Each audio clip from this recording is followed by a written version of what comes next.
Hi, I am Malishka and I am a proud voter. बहुत सालों से प्राउड वोटर रही हूं मैं. बिफोर आई टर्न 18 मैंने पूरी तैयारी कर ली थी because I really wanted to vote, wanted to have my voice count.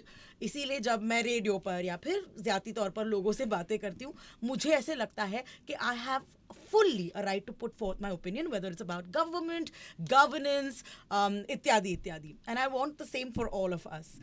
हमारा देश एक ऐसे कगार पर है जहाँ पर 2024 में दो मेजर इलेक्शंस होने वाले हैं. Of course you know about it. The Lok Sabha elections are around the corner, which I'm assuming मई के आसपास हैं. And then महाराष्ट्र के लिए we have our state elections which come around in October. और इसी के चलते आज मेरे साथ एक बड़े important व्यक्ति हैं. I want him to enlighten us, educate us and be as excited as I am about voting. आज मेरे साथ हैं महाराष्ट्र के chief election officer Shrikant Deshpande ji. Welcome to red FM 93.5. Thank you very much. मैं बहुत एक्साइटेड रहती हूँ वोट करने के लिए. I love the process, I love the breeze, I love the discussions जो होते हैं. उसके बाद जाकर अपनी उंगली को लोगों को दिखाना कि भाई मैं वोटर हूँ. And to be able to participate in government and governance in general. I know that that is not the case with everyone, but I want to start with आप इस वक्त where are you? Like यहाँ पर हमारे holiday season शुरू होने वाले हैं. People are excited about the holidays, but you probably and your team आपको तो बहुत काम करना होगा between now and then. What is going on? Yeah, as you know, the elections is a mammoth exercise. Ji. And it's around the corner. जी. बहुत नज़दीक में होने वाले हैं. तो अभी हम जो बिजी है तो उसमें वोटर्स लिस्ट बनाने में बिजी है. तो this is a process called is revision of the voters list. So इसमें we have publish the draft roll on 27th October. And then we have given this period from 27th October to 9th of December where people can see whether the name is there or not. और अगर नहीं है तो वो आप आपका नाम उसमें रजिस्टर करवा सकते हैं, या उसका कोई पर्टिकुलर्स है जो उसमें गलती हुई है वो भी सुधार सकते हैं. So this is a campaign period for that. And after this exercise, then we will have a final publication on 5th of January. Okay, so what you said 9th of December is our final deadline. अगर हमें voter ID card बनाना है, अगर उसमें कोई changes करने हैं, 9th of December is. Absolutely. All right, so we have very little time to convey this to the people and I really want to convey this to the people. Let's start with जब कोई इंसान आपको बोलता है 18 and above कि मेरे पास voter ID card नहीं है, तो आपको क्या फीलिंग आती है? No, it's very important, you know. हर एक नागरिक as a citizen, he must be aware of his rights. Correct. And the fundamental right that Constitution gives is right to vote, right to express his views.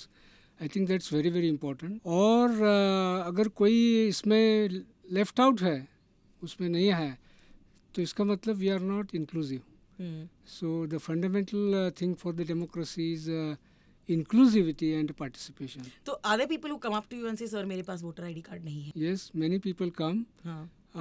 They may not be aware of the how to go about it, Exactly. how to do it. So it's very important for us to reach out and tell them you can do it very easily. Even online also you can do it. Correct. और आज ये वही दिन है जब हम लोगों को बताएंगे.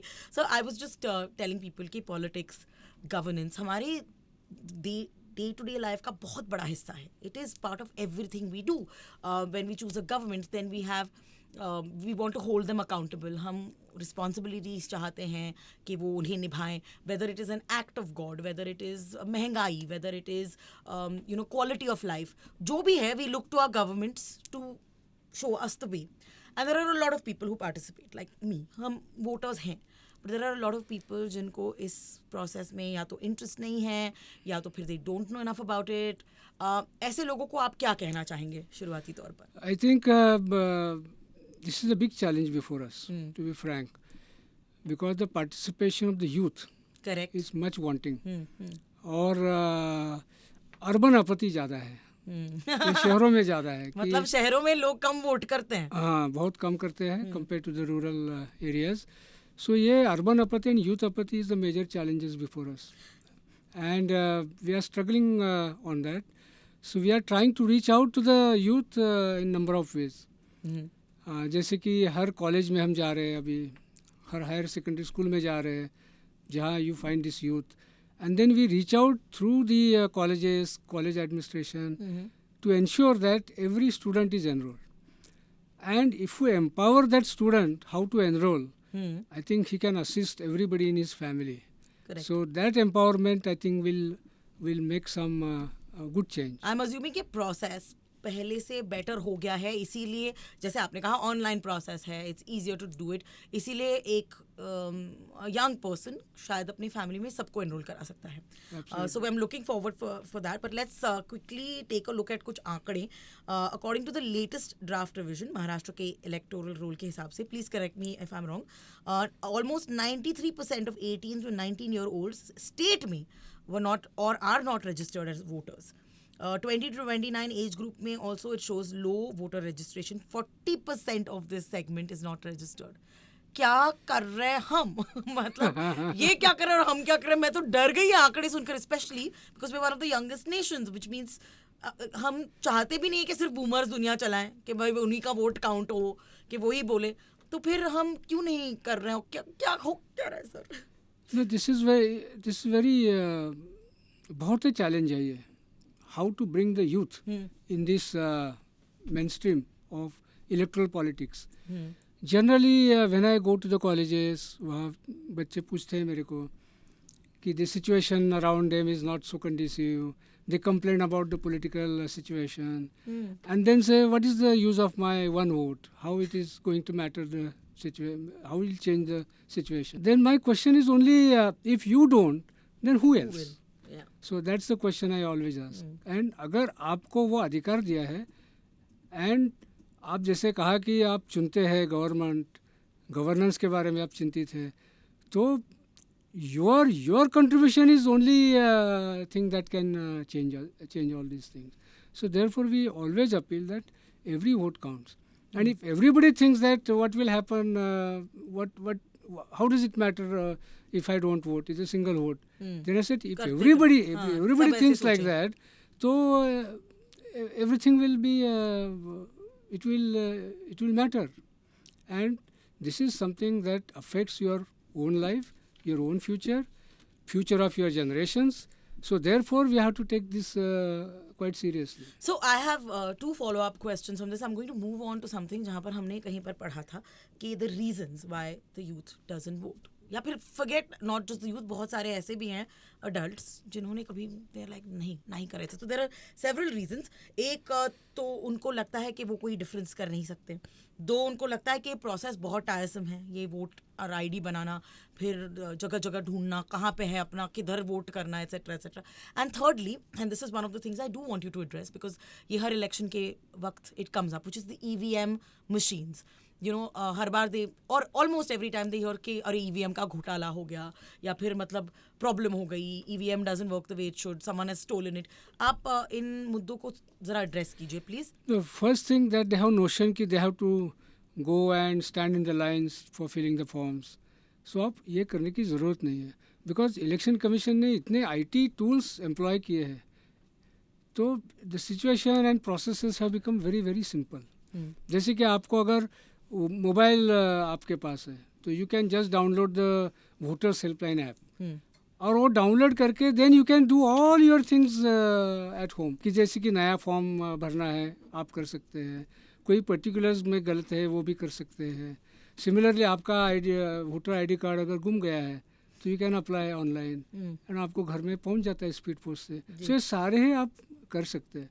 सो I think we have to popularise among the youth that you can do at home using the online processes which are very very simple, and you can use your own mobile and do it. लेकिन जैसे कि suppose I become 18, my first immediately attention goes to my license, driving license.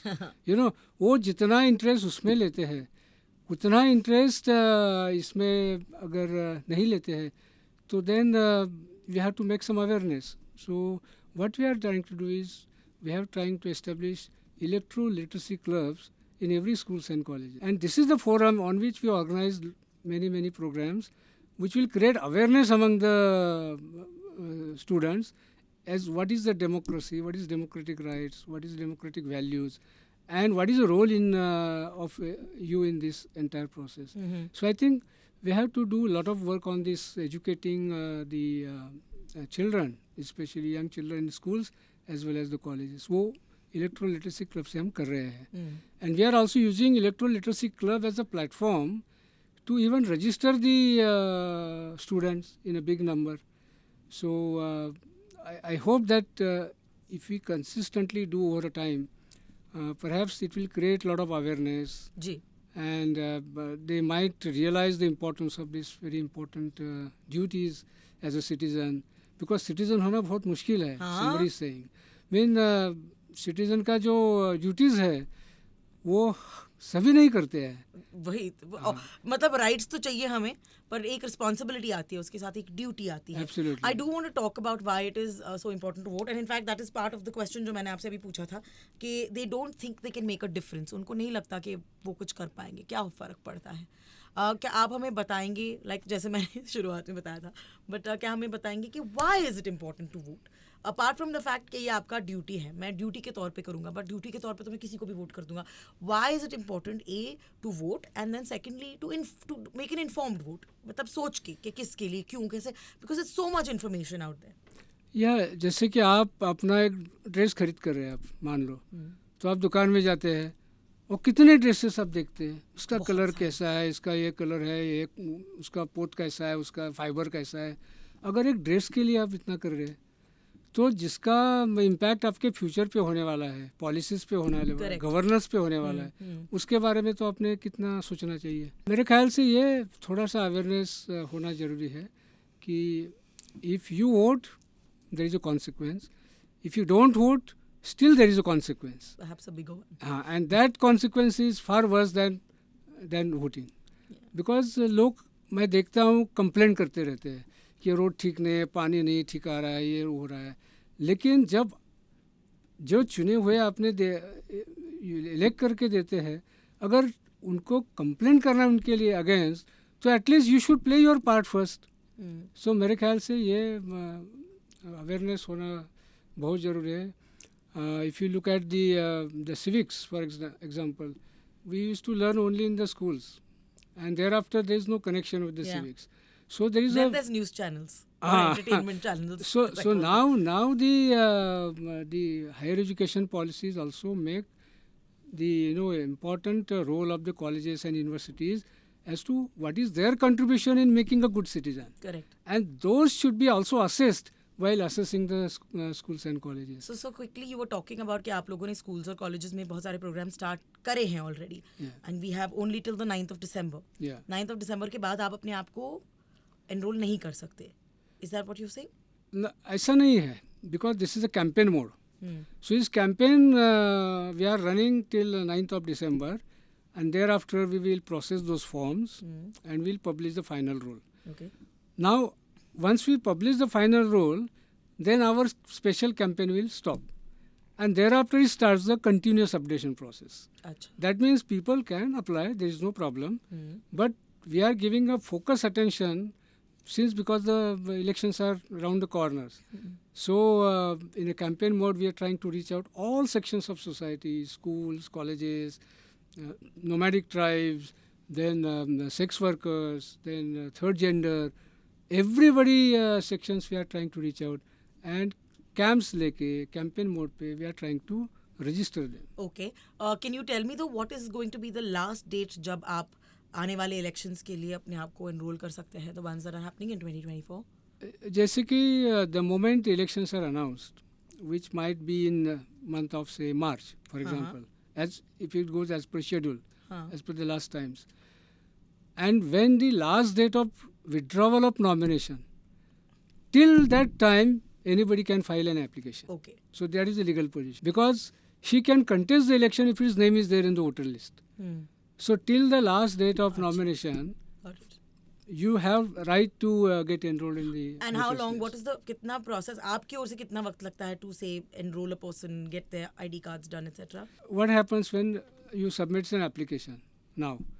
Then there is a statutory period of 7 days. कि जहाँ this application will be displayed on notice board. कि अगर किसको objection है उसके बारे में, किसी को complaint है, तो he can make that objection raised. So that 7 days period is a statutory period. And thereafter our booth level officer जो है, she visits that address which has been mentioned in the application, and he verifies there whether he actually stays there. And then he submits the report to the electoral registration officer, or then he takes a decision of acceptance or rejection. So that it takes around 7 days more. So we can say within 15 days some action हो जाती है. Once the form is approved, for example, then that is EPIC is downloaded by the ERO, sent for the printer, then we distribute this to the speed post. So that takes around a period of 1 month to reach the actually identity card to him. Okay, so the reason I ask this is because even though you say कि शायद मार्च तक हो सकता है, I exhort you to do it now. जब आप इसको सुन रहे हैं, क्योंकि वक्त थोड़ा कम ज़्यादा लग सकता है, and then you feel really bad जब आपने अपने आप को register किया और आपका कार्ड नहीं आया when you're looking forward to voting. So if you're listening to me right now, do this now. And so once more, tell us online कहाँ पर लोग इसको where can they get their registration done? The Voters Helpline app. Yeah, it's a voter helpline app. You can download in both iPhones as well as Android phones.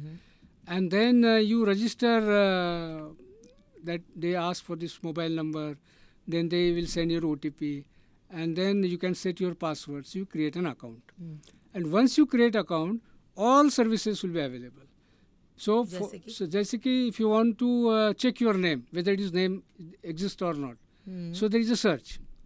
So if you give your particulars, it will throw your the names if it is there at all in the list. अगर नहीं है, then you can fill up the form number 6 for the new registration. Okay. Suppose you want to change some particulars, जैसे कि नाम गलत है, date of birth गलत है, तो उसमें he can make those changes in form number 8. अगर आपका आइडेंटिटी कार्ड गुम गया है, then there is a form number 8 which can fill that section and you can get those. इतना ही नहीं, जब आप उसमें since you open the account and उसमें आपका मोबाइल नंबर भी है, तो all future communication of the commission वो आपके मोबाइल पे आसानी से आ जाएंगे. जैसे कि आपका वोटिंग कब है, कौन से पोलिंग स्टेशन पे है. So these kind of things also will be available from the election commission on your mobile. I just want you to quickly tell us कि you know, because I mean we're reaching out to the youth after all and we're all online. इससे पहले जो मतलब अब जो आप बता रहे हैं इतना आसान है, इससे पहले कैसा हुआ करता था वोटर्स रजिस्ट्रेशन प्रोसेस, जरा इनको समझाइए ताकि इनको पता चले कि कितना इजी हो गया है. We used to print the forms in the government printing press and ये ERO जो है हमारे इलेक्टोरल रजिस्ट्रेशन ऑफिसर से उसके ऑफिस में उपलब्ध है. तो हमको जाना पड़ता है. हाँ, वहाँ से जाना पड़ेगा. Then you have to take that form, then सारा हाथ से you have to fill it up, then submit the documents of your age of in support of your age और एड्रेस, एंड आपका एक फ़ोटो उसमें लगा दो और साइन करके सबमिट कर दो. उसमें क्या था, you never used to get any reference number to check what is the status of my application. मतलब बार-बार अगर आपको फॉलो अप करना पड़ता, how would you do it? You have to go physically. तो उसमें वो सुविधा नहीं थी ना. ऑनलाइन में वो सुविधा है कि आपको रेफरेंस नंबर मिल जाता है. once you successfully submit, then you can track your application कि एप्लीकेशन सबमिट किया है, BLO ने आपके घर में विजिट किया है, एक्सेप्ट किया है, रिजेक्ट किया है. all those details you can get from your tracking. Got it. Yeah. So बिना वोटर आईडी कार्ड के अगर आपका नाम रोल्स में है मगर आपके पास वोटर आईडी कार्ड नहीं है, क्या आप तब भी वोट कर सकते हैं? बिल्कुल, because having a voter's identity card is not a guarantee that you will vote or you can vote. The real guarantee that you can vote is only when your name is in the electoral roll. So आपके पास electoral roll में आपका नाम है लेकिन आपके पास voter identity card नहीं है, doesn't matter. You can use any other identity like Aadhaar card है, ड्राइविंग लाइसेंस है, पैन कार्ड है, anything you can use to establish your identity and actually vote in the election. So since you are, you know, and I feel like I ask this question all the time because it's a new generation of people who have just turned 18 are voting. But आपने बताया कि अगर आपके पास voter ID card नहीं है, the more important thing is कि list में आपका नाम होना चाहिए. तो आई वांट टू अंडरस्टैंड कि ये सिर्फ नए वोटर्स के लिए नहीं है, हम जैसे लोग भी जिन्होंने वोट किया है इससे पहले, क्या हमें भी एक बार फिर से शुड वी रीजेगेट, एक बार जाकर देख लें अपना नाम है क्या? This is very important question जी. कि अगर ऐसे हमेशा होता है कि वो अपना वोटिंग कार्ड लेके आएगा एंड उसमें लिस्ट में नाम नहीं होगा, and then he will start complaining कि मेरा नाम नहीं आया, लास्ट टाइम आया था तो यही वोट किया था मैंने, correct. So my name was there already, then how it happened. ऐसा है कि जब when we do this revision, उस time we make lot of changes in the polling stations as well. जैसे कि दो पोलिंग स्टेशन में कम वोटर्स है, सो वी मर्ज देम, और कई पोलिंग स्टेशंस में the number of voters exceed 1500, then we attach those some of the voters to neighboring polling stations. So अगर उसका मर्जिंग में कई दूसरे पोलिंग स्टेशन में नाम गया होगा, या 1500 की एक्सीड करने के बाद दूसरे वोटिंग पोलिंग स्टेशन में गया होगा, he may not be aware, but he knows that कि यहाँ आके मैंने किया था, but now his name is not there. So ऐसा भी हो सकता है उसका नाम अगल बगल के पोलिंग स्टेशन में होगा। This is a very important one जो आपने मुझे बताया, because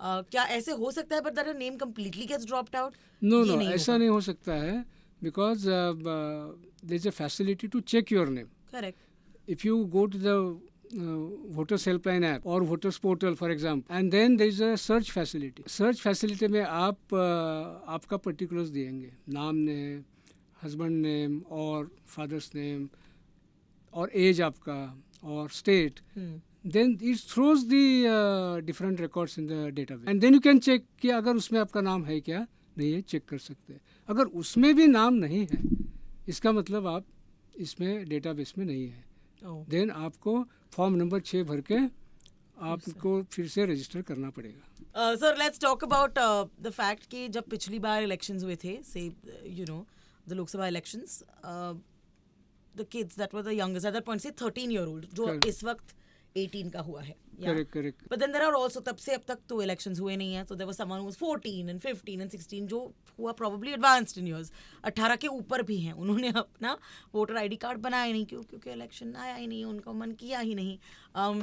So this is an appeal to all of them also कि भाई अपना वोटर आईडी कार्ड बना लो, बिल्कुल अपने आप को रजिस्टर कराओ। या जो 18 साल के होंगे 1 जनवरी 2024, वो तो इसमें आएंगे ही आएंगे, बट नाउ इलेक्शन कमीशन ने और एक सुविधा दी है, उसमें लॉज में कुछ बदल हुए हैं। उन्होंने कहा है कि there is multiple qualifying dates.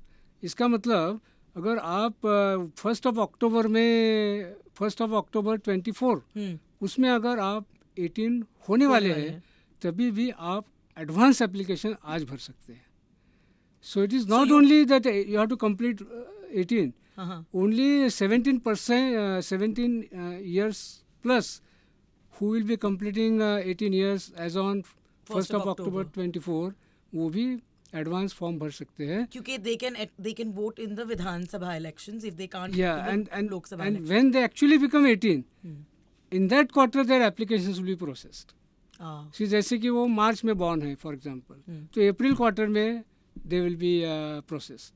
So they will come in the supplementary list that will be published in April, 1st of April. Similarly, 1st of July. Similarly, 1st of October. Got it. And then he can vote in appropriate elections whenever they are. But for these upcoming elections, जो I'm assuming May में होने वाले हैं, say suppose it is in May, कहाँ तक का cut off date है? When do you have to turn 18? 1st of April 2024. Oh, so अगर आप 1st of April तक भी 18 होने वाले हैं, you can vote. So you can register now. Nice. This was not पहले ऐसे नहीं पहले था। you have to wait for the whole year. Correct. So qualifying date was only 1st of January. Then if you are born after the 1st of January, then you have to wait for a year for the next January. So now you don't have to wait. Okay. So the list will be prepared in April, July, October. So you have flexibility. It's only for the purpose of getting more youth in this process. Correct. Can you kul mila ke tell us, would you have an idea of how many in Maharashtra, how many new voters should we ideally have जो 18 की उम्र पार कर चुके होंगे? ना if you look at the draft roll जो हाँ हमने पब्लिश किया है, हाँ। उसमें 18-19 एज ग्रुप का जो नंबर है एंड पॉपुलेशन में नंबर जो है दैट वी शुड कंपेयर। या हाँ, तो महाराष्ट्र में 18-19 age group is around 47 lakh, but in the voter स्लिट is only 3.5 lakh. What are we doing? So this is very concerning. या And if you look at this 20 to 29 age group, उसमें महाराष्ट्र में अभी भी ये जो पॉपुलेशन में जो नंबर है दीज आर अराउंड 3.5 करोड़, लेकिन वोटर लिस्ट में 2.5 crore. That means 1 crore is out of the voter voters list. List. So that's why the participation of youth in this electoral role is correct much less, and therefore it's a cause of concern. Sir, in your own words, I know we have discussed it but I want you to स्पष्ट तरीके से अगर आप हमें बता सकते हैं, but why is it like that? I think there can be multiple reasons. ये ज़्यादा फिनोमिना अर्बन एरिया में है, जी आपने कहा। and you have to really spread the awareness in the schools and colleges. कि the moment you have become 18 years old, colleges, some schools can facilitate them to fill up the form online or offline. So if you can establish this connect with the universities and colleges ji through electoral literacy clubs as a platform, I think that will go a long way. But we have to do a lot of awareness work. Yeah, I think this is the first time that something like this is happening, या ये पहले भी हो चुका है, which is basically awareness work through schools and colleges, like telling schools and colleges कि आपको उनसे ऐसे बात करनी चाहिए. This should be a subject. There should be subject, है ना? but now that Petition subject, to make it a subject, sir. no, but if we enter into say university or college, there is induction course in the colleges. So induction school में जो भी ज़रूरी चीज़ें हैं उसका उनको information pack दिया जाता है. So that time if you provide the information pack on the registration, ji how to register, what documents it require, etc., I think that will go a long way to at least create an awareness कि this is something that I can do. Yeah, I have a follow-up question to what you just said, right? What is required? But before that, I want to ask you, active voters जो हैं उनको educate करने के लिए कोई कार्यक्रम चल रहा है? Like ये तो आप Yeah. कर ही रहे हैं, you know, but is there something that Yeah, we use different awareness activities. कि भाई छुट्टी के दिन छुट्टी मनाने बाहर मत चले जाओ? हाँ. So we have lot of activities जैसे कि रैलीज है, साइकिल रैली है या पद यात्रा है, उसमें से भी हम अवेयरनेस करते हैं. पथनाट्य है, चिल्ड्रन पथनाट्य के माध्यम से भी लोगों को बताते हैं. We have electoral literacy club, उसमें भी वी ऑर्गेनाइज सम प्रोग्राम्स जैसे कि कॉन्स्टिट्यूशन डे है, नेशनल वोटर्स डे है. These are some important days. उन दिनों में हम प्रोग्राम्स करते हैं throughout Maharashtra. So we are trying to reach out through social media also, then through the collaborations with other media, so that we can reach out to the maximum number of people. So we are trying different ways to reach out. So can you tell me what was the last voter turnout? Do you remember? Because it was quite abysmal, I remember, 2019. And what are we expecting 2024 to be, considering हम जहाँ पर पहुँचे उसके हिसाब से? Yeah, we have Maharashtra has a dubious distinction कि we are below the national average also. Gosh. And election में we had around 66-67% turnover. So that's quite less than the national average. तो उसमें ये भी हम कर रहे हैं कि जो डेड वोटर्स है उसमें से और जो शिफ्टेड आउट है permanently, that deletion process also we are simultaneously doing it, so that we are purifying the roll. So that will also increase some turnover. But major focus we are giving on making awareness that you should come in large numbers and vote. जी. Urban areas में हम इस time नया चीज़ कर रहे हैं कि जो पोलिंग स्टेशंस है, now we are trying to bring those polling stations in the premises of the high rise building or cluster of societies. So at least वो नीचे उतर के तुमच्या वोट कर पायाखाली सकते आणलं हैं. आता तर तू आता काय करायचं, तू तुमच्या पायाकडे आणलेत आता, ऊपर फिर जाकर आप मस्त चाह पियो. ये मेरा इलेक्शन का हमेशा एक रहता है कि हम वोट करते हैं, then we go and drink चाह. इट्स अ प्रोसेस, इतना मजेदार प्रोसेस है. So we are making it convenient, and similarly we are also having a new innovative things this elections कि 80 plus अगर है आपको सीनियर सिटीजन, जी. so they can also vote from home. From home. From home. अगर कोई दिव्यांग है, disabled है, and disability is more than से 40%, he can not move out, so they can also vote from home. Cool. So we give this facility so that we also include them in the electoral That's amazing. process. How does that process work? कैसे होता है ये? जैसे कि elections declare हो जाती है, सो जो डिसेबल्ड लोग हैं वो हमारे डेटाबेस में मार्क रहते हैं. Okay. So we know who these are. Uh-huh. And then we reach out to them soon after the declaration of the election. And then we give a form, 12D form, where we ask his choice whether he would like to come to the polling station or he would like to vote from home. If he opt for voting from home, then we actually take the Ballot box. ballot, this booth हाँ. there अच्छा. in his house, and then he exercise voting rights through paper ballot. We call it the postal ballot. Oh, yeah. And similarly, we also know who are these 80 plus people. जी. We reach out to them and उनका option क्या है, वो exercise करना चाहते हैं, वो हम जान लेते हैं. और जो एक्सरसाइज करना चाहते हैं उनके पास हम जाते, we set up the booth and they cast their vote. This is a lot of work, I must say, Yeah. for you guys. Thank you so much, Shrikant ji, Shrikant Deshpande ji, जो हमारे महाराष्ट्र के चीफ इलेक्शन ऑफिसर हैं. एंड ऑब्वियसली ये और इनकी team, they are working very very hard while we're in holiday season still to make sure that, you know, we have every access to be able to vote. And I started this interview by saying exactly this, and I want to end with saying exactly this. Vote करना हमारा, it's not just our duty or our right. It is much, much beyond that. It gives us एक opportunity to be part of our country's discourse. It takes our country places. वरना फिर आप लोग जब मुझे phone करते हो ना, फिर बोलते हैं मनीषा ये नहीं चल रहा, नहीं वो नहीं चल रहा है. मैं तो अब से आपसे पूछ लिया करूँगी कि आपने वोट किया क्या. उसके बेसिस पर ही अब से मैं कॉल्स लिया करूँगी sir, seriously. Yes. I think this is a good idea. Yeah. Thank you so much for talking Thank to us. you. All the best, and I hope we can continue this conversation. अगर मेरे लोगों के पास कुछ प्रश्न है इससे लेकर, can we get in touch with you on behalf of? Thank you, thank you. I also feel privileged to address on such an important issue in this studio. Thank you. Thank you very much.